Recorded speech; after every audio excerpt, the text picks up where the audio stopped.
No, I'm seeing shaking. Yeah, it's hard. I don't give money. The basic principle, I don't give money. I'll give Yeah. assistance service. I'll connect them to people that can help them. Yep. I'll direct that kind of, I mean, but I don't have a big pocket to put them to give money anyway. And I guess in one case I have spent about $5,000 to get somebody extracted. But aside from that, you know, no. Yeah. Anyone else on that? Yeah, go ahead. I see Jennifer. What I wish I had done at the beginning was just set the boundaries explicitly to to everyone and just say, look, this is my situation. I'm not giving any money. That's great. But so I didn't. Front loading, you know, that before, during, after, that's a great point. I'm going to add that front loading your role in your explanation to the person saves so much hassle. So you say, I'm a journalist. I work for this organization right now. I would be here to listen to you, to talk to you, to possibly put some of this in a story. I actually can't provide financial support or change your situation, but I really want to hear your story. That front loading, you'd be surprised. I know a lot of you are nodding because you do it. It saves you a lot of trouble. And then if the person does say, you say, I'm so sorry, I'm really hearing you're in need. By the way, I'm a big believer, I'm a shrink, right? So I'm a big believer in reflecting back what you hear to someone. So if someone asks for help, I will often say, I'm hearing you that you're needing this, and I just want to acknowledge it. I'm not in that role. Could we think through other resources, anything else we could think of for you? But it's hard. The last shrinky thing I'll say, it's hard to say no to people. So then the question becomes tolerating your feelings about it. That's a very therapy thing to say, I know. But tolerating what we cannot do is really hard. And journalists, I know, struggle with this because they talk to me about it. You know, you are world helpers. You often, you know, you want to help the world, but you do have to find ways. Go ahead, somebody. Sorry. I think I used to always throw it back on my news organization and just say, I'm not allowed to do that. And most people, you know, say it's a conflict and they just won't allow me to do that. And people understand that. Yeah. I think that's a really good, and it is really honestly pretty true. I don't think most news organizations want reporters out there paying sources. We know where that leads, right?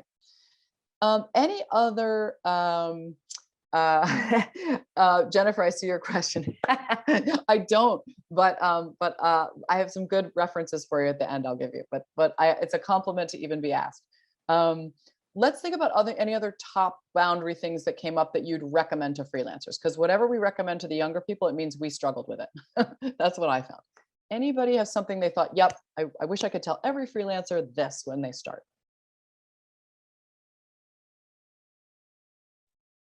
Thinking, anything? Hi. Yes, Lorenzo. Yeah, it's maybe something that came from all the from the conversation with all the other partners on the group, but maybe a good recommendation would be for a freelancer to start building his or her own like ethics code in many senses, because of course there are like some standard codes for our profession, but there are always like exceptions and different difficult situations, and it's good to not just to live through something difficult and move to the next thing, but try to take notes and somehow, start building some kind of code, own code. I like that. So Lorenzo, in a way, are you arguing for, again, more of like an intentional way you've thought it through rather than just reacting in the moment? Is that what you mean?